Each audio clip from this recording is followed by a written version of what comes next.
আমি দেখতে পাচ্ছি কবি জয় গোস্বামী এখানে আছেন। আপনি যদি একটু মঞ্চে আসুন, কিছু বলুন।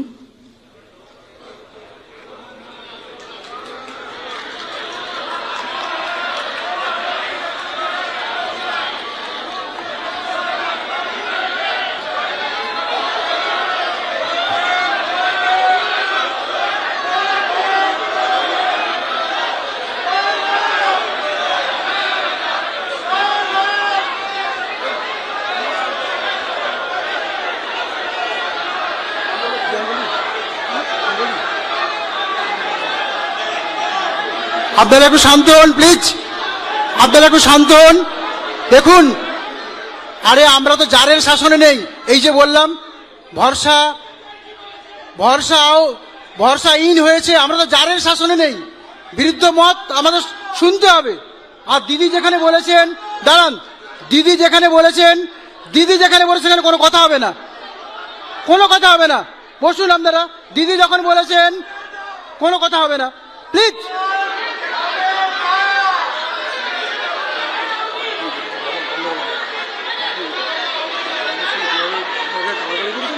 দিদি রেখেছেন, আপনারা এইটুকু থেকে এইটুকু সম্মান করুন।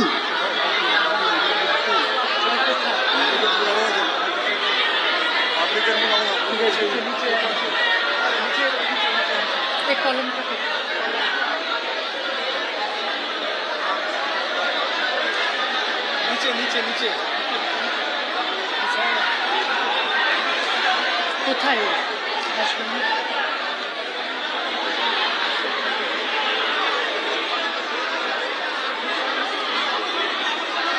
জয় কোথায়?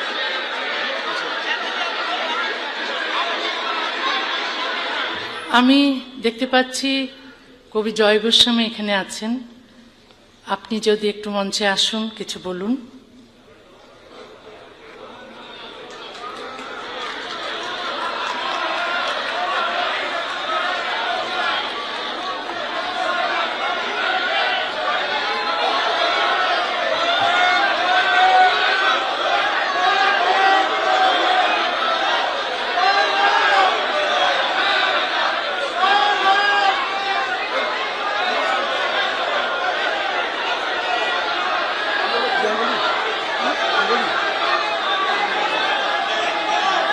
আপনারা একটু শান্ত হন প্লিজ, আপনারা একটু শান্ত হন।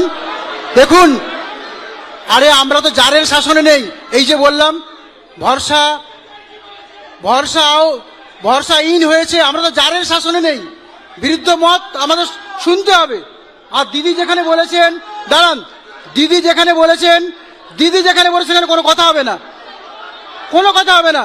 বসুন আপনারা, দিদি যখন বলেছেন কোনো কথা হবে না, প্লিজ। হ্যাঁ, নমস্কার নমস্কার নমস্কার, আপনারা শান্ত হন।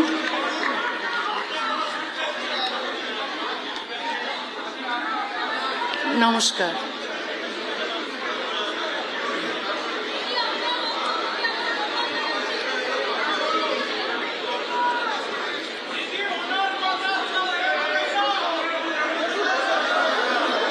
আমি কি কথা বলবো? তাহলে আপনারা একটু শান্ত হন, কথা বলবেন না। আজ আমি কলকাতায় ফিরে এসেছি।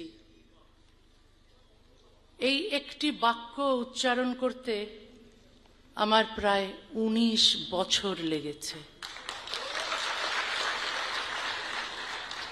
নির্বাসিত মানুষের ক্যালেন্ডারে বছর শুধু সময় নয়, প্রতিটি বছর একটি বন্ধ দরজা, প্রতিটি মাস অপেক্ষা, প্রতিটি দিন নিজের ঠিকানা হারানোর দুঃখ। আজ সেই দীর্ঘ অপেক্ষার পর কলকাতার মাটিতে দাঁড়িয়ে মনে হচ্ছে আমি শুধু একটি শহরে ফিরে আসিনি, আমার হারিয়ে যাওয়া জীবনের একটি অধ্যায়ের কাছে ফিরে এসেছি। আজ আপনারা আমাকে যে ভালোবাসা ও সম্মান দিয়েছেন তার জন্য আমি গভীরভাবে কৃতজ্ঞ। আমাকে কলকাতায় আমন্ত্রণ জানিয়েছেন সেকুলার মিশনের চেয়ারম্যান ওসমান গনি মল্লিক। প্রায় অসম্ভব বলে মনে হয় আমার ফেরার বন্ধ দরজায় তিনিই প্রথম সাহস করে কড়া নেড়েছিলেন। তাকে আমার আন্তরিক কৃতজ্ঞতা।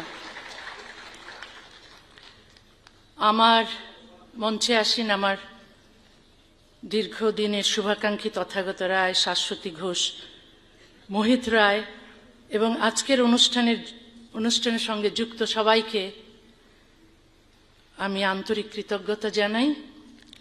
অবশ্যই মাননীয় মুখ্যমন্ত্রী প্রচণ্ড ব্যস্ত থাকা সত্ত্বেও আমাকে সম্বর্ধনা দিয়েছেন।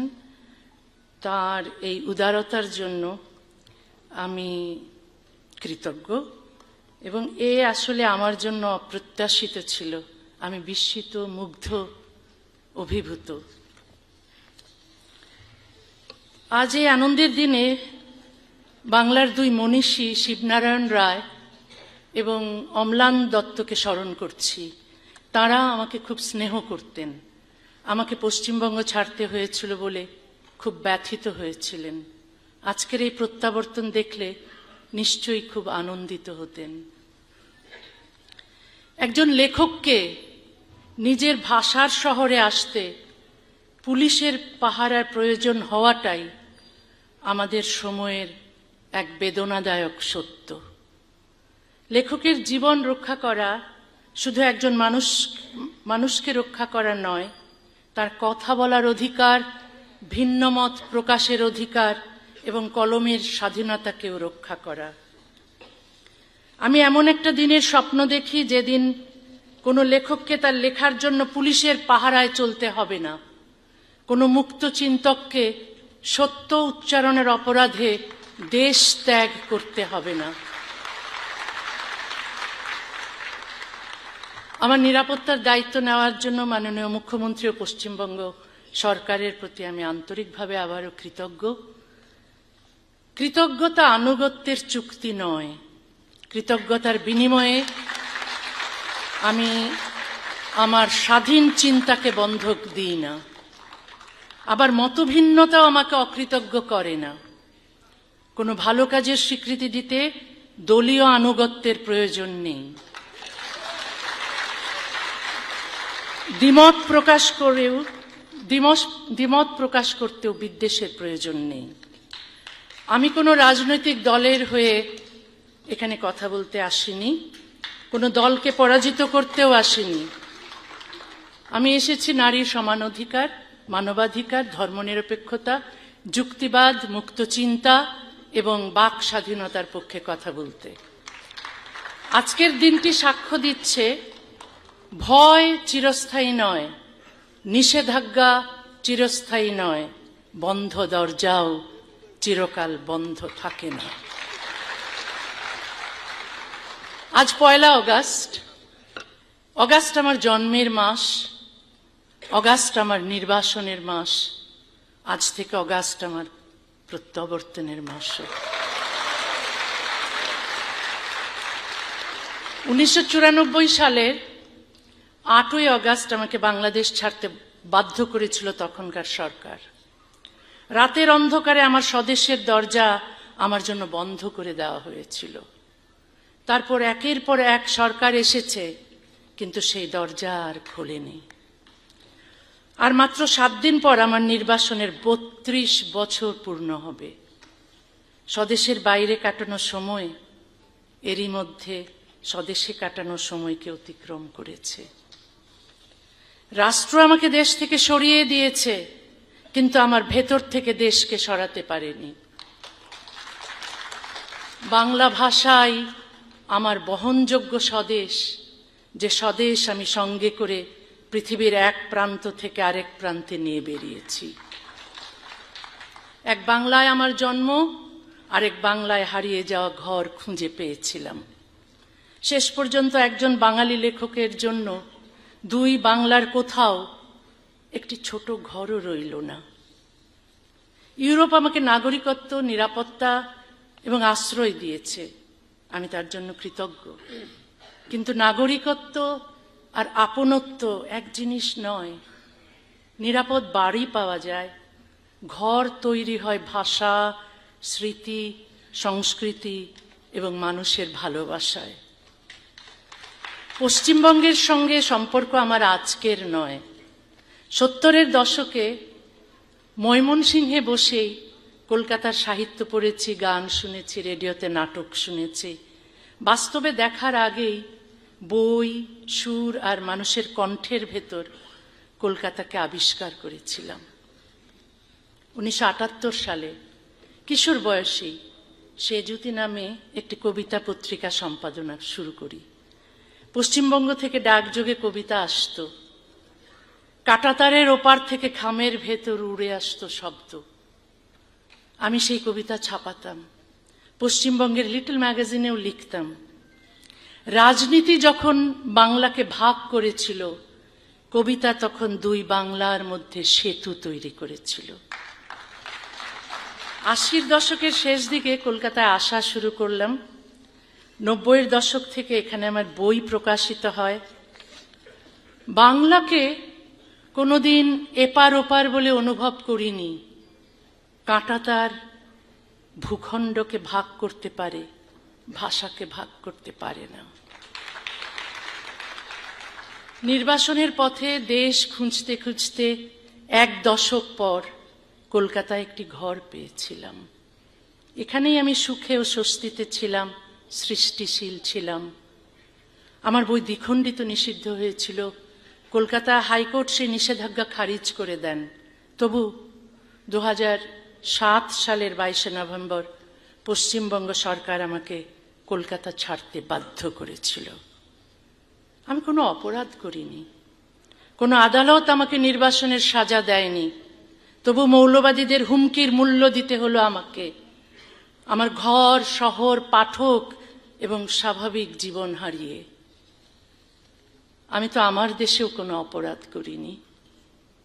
তারপরও আমার দেশ বাংলাদেশ আমাকে শাস্তি দিয়েছিল। 32 বছর আগে আমাকে নির্বাসন দিয়েছিল। 32 কি দোষ আমার ছিল? আমি কি কাউকে হত্যা করেছিলাম? কারো ঘর পুড়িয়েছিলাম? আমি ডাক্তারি করেছি, আর আমার গল্প, কবিতা, প্রবন্ধে কিছু সহজ কথা লিখেছি। লিখেছি নারী ও পুরুষের সমান অধিকারের কথা, লিখেছি ধর্ম, বর্ণ, জাত বা লিঙ্গ পরিচয় নির্বিশেষে সবার সমান মানবাধিকারের কথা।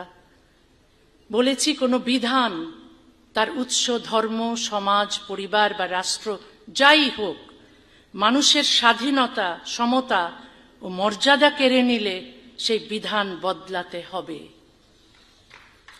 এই কথাগুলোই অপরাধ বলা হলো, এই কথাগুলোকেই অপরাধ বলা হলো।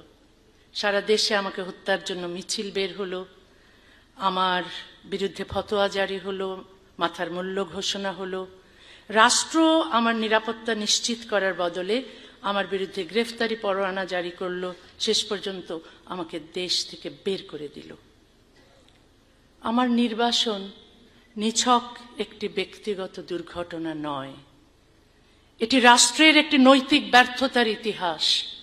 রাষ্ট্র যখন নাগরিকের অধিকার রক্ষার বদলে ধর্মীয় হুমকির কাছে নতি স্বীকার করে, তখন শুধু একজন লেখক নির্বাসিত হন না, আইনের শাসনও নির্বাসিত হয়, ন্যায় বিচারও নির্বাসিত হয়, রাষ্ট্রের নৈতিক সাহসও নির্বাসিত হয়। আমাকে সরিয়ে দিয়ে রাষ্ট্র শান্তি প্রতিষ্ঠা করেনি। একজন নিরস্ত্র লেখকের অধিকার বিসর্জন দিয়ে সাময়িক নীরবতা কিনেছিল। একজন লেখককে সরিয়ে দিলে হয়তো একদিনের জন্য রাস্তা শান্ত হয়, কিন্তু রাষ্ট্র দুর্বল হয়, হুমকিদাতা শক্তিশালী হয়। সে শিখে যায় আরো জোরে হুমকি দিলেই রাষ্ট্র নত হবে।